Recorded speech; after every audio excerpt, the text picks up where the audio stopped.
General Zia کے پرزور اصرار پر وہ پارلیمنٹ ہاؤس کے لیے نکلے۔ فٹ پاتھ پر بیٹھ کر کھانا کھایا۔ جب وہ پارلیمنٹ کے مرکزی دروازے پر پہنچے تو افسران دوڑے چلے آئے اور کہا کہ آپ کہاں تھے، ہم نے آپ کے قیام و طعام کا بندوبست کر رکھا تھا۔ وہ بولے کہ عبدالستار ایدھی کی برسی کے موقع پر وہ واقعہ جسے سن کر آپ کی آنکھیں نم ہو جائیں گی۔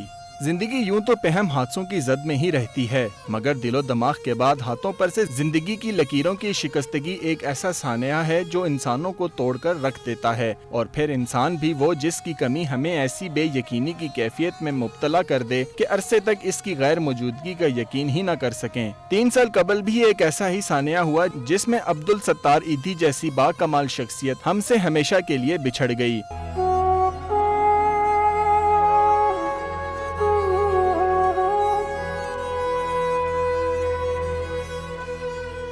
سراپا عاجزی و انکساری محبت و اخلاق عبدالستار ایدھی 1928 میں بھارتی ریاست گجرات کے شہر بانٹوا میں پیدا ہوئے اور تقسیم ہند کے بعد 1947 میں اپنے خاندان کے ہمراہ پاکستان ہجرت کی اور کراچی میں سکونت اختیار کی۔ عبدالستار ایدھی نے 65 برس دکھی انسانیت کی خدمت کی اور اس کا آغاز 1951 میں ایک ڈسپنسری قائم کر کے کیا۔ 1957 میں کراچی میں بہت بڑے پیمانے پر فلو کی وبا پھیلی جس پر ایدھی نے شہر کے نواح میں خیمے لگوائے اور مفت ادویات فراہم کی۔ اس موقع پر مغیر حضرات نے دل کھول کر ایدھی کی مدد کی۔ امدادی رقم سے ایدھی نے وہ پوری عمارت خرید لی جہاں ڈسپنسری قائم کی تھی اور وہاں ایک زچگی کے لیے سینٹر اور نرسوں کی تربیت کے لیے اسکول کھول لیا، اور یہی ایدھی فاؤنڈیشن کا آغاز تھا۔ کراچی میں فلو کی وبا کے بعد ایک کاروباری شخصیت نے ایدھی صاحب کو کثیر رقم کی امداد دی، جس سے انہوں نے ایک ایمبولینس خریدی جس کو وہ خود چلاتے تھے۔ ہسپتال اور ایمبولینس خدمات کے علاوہ ایدھی فاؤنڈیشن نے کلینک، زچگی گھر، پاگل خانے اور معذوروں کے لیے گھر، بلڈ بینک، یتیم خانے اور لاوارث بچوں کو گود لینے کے مراکز، پناہ گاہیں اور اسکول کھولے ہیں۔ پاکستان کے علاوہ یہ فاؤنڈیشن دنیا کے دیگر کئی ممالک میں بھی دکھی انسانیت کی خدمت سر انجام دے رہی ہے۔ 16 اگست 2006 کو بلقیس ایدھی اور کبرا ایدھی کی جانب سے ایدھی انٹرنیشنل ایمبولینس فاؤنڈیشن کے قیام کا اعلان کیا گیا۔ انسانیت کی خدمات پر پاکستان میں انسٹیٹیوٹ آف بزنس ایڈمنسٹریشن سے ڈاکٹریٹ کی اعزازی سند دی گئی۔ 1996 میں ان کی خود نوش سوانح حیات شائع ہوئی۔ عبدالستار ایدھی کو دکھی انسانیت کی خدمات کے اعتراف میں کئی ملکی اور بین الاقوامی اعزازات سے نوازا گیا۔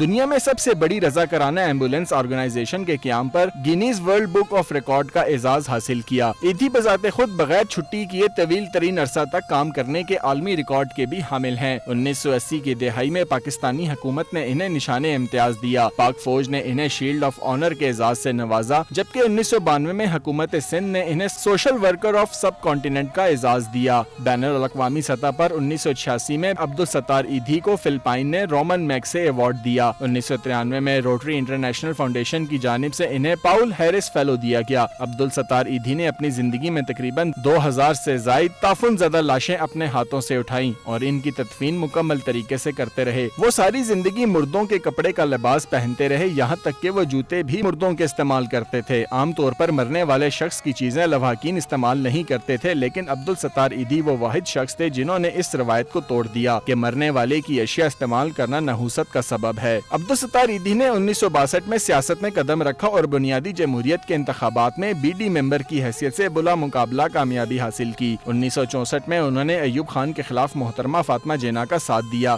بعد میں انہیں سیاسی مہم جوئی ایک غلطی محسوس ہوئی، جس کے بعد انہوں نے سیاست سے کنارہ کشی اختیار کر لی اور دوبارہ سماجی خدمت کے کاموں میں مصروف ہو گئے۔ 1970 میں عبدالستار ایدھی نے ایک بار پھر سیاست میں حصہ لینے کا فیصلہ کیا، مگر قومی اور صوبائی اسمبلی دونوں کی نشستوں پر انہیں شکست اٹھانی پڑی۔ یہ الیکشن انہوں نے آزاد حیثیت میں لڑا تھا اور ان کا انتخابی نشان بوتل تھا۔ 1982 میں جنرل ضیاء الحق نے بے حد اصرار کر کے انہیں مجلس شورا کی رکنیت دی، مگر سادہ زندگی گزارنے والے عبدالستار ایدھی اس پوزیشن سے خوش نہ ہو سکے۔ جبکہ وہ مجلس شورا کے پہلے اجلاس میں شرکت کے لیے اپنے خرچ پر راولپنڈی پہنچے تو تیسرے درجے کے ہوٹل میں قیام کیا، فٹ پاتھ پر بیٹھ کر کھانا کھایا اور بذریعہ بس اسلام آباد پہنچ گئے۔ جب وہ پارلیمنٹ کے مرکزی دروازے پر پہنچے تو افسران دوڑے چلے آئے اور کہا کہ آپ کہاں تھے، ہم نے آپ کے قیام اور طعام کا بندوبست کر رکھا تھا۔ لیکن انہوں نے عاجزی سے کہا کہ میں ساری زندگی عیش و عشرت سے دور رہا ہوں۔ اس مزاج کی وجہ سے وہ بہت کم اجلاسوں میں شرکت کر سکے اور بتدریج حکومت سے دوری اختیار کر لی۔ 8 جولائی 2016 کو ایدھی طویل علالت کے بعد ہم سے بچھڑ گئے، مگر حقیقتاً وہ آج بھی ہمارے دلوں میں زندہ ہیں اور ہمیشہ رہیں گے۔